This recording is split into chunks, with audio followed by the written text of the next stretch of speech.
តែងសម្រស់តាមស្នាយបន្តិចកាត់ថ្ងៃមុនឥឡូវលាស់កាត់វាហើយទៀតដោះវែងបាក់កាត់ទៅ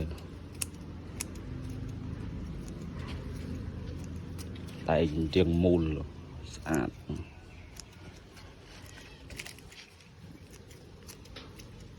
ដើមឈើក៏មានសម្រស់វាដែរណាមនុស្សមានសម្រស់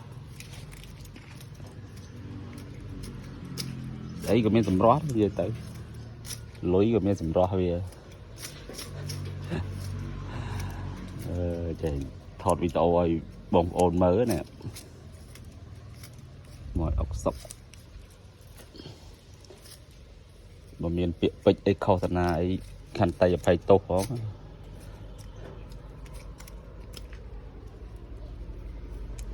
ឲ្យធ្វើរាល់ថ្ងៃមកចែកជូនពុកម៉ែបងប្អូនមើល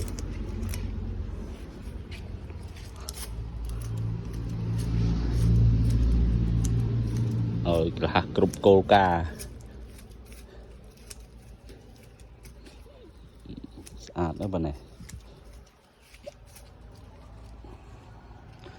បើមួយខែទៀតបានស្អាតជាងនេះទៀត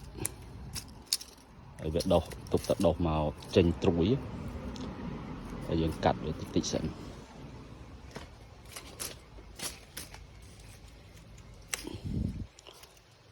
បងប្អូនត្រូវការកាត់សក់កាត់អីតាក់តងមកកាត់ឲ្យព្រីបង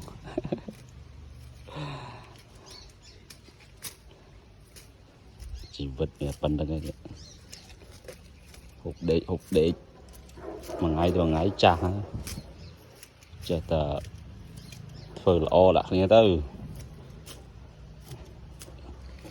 ស្លាប់ទៅមានបានយូរអីទៅទេ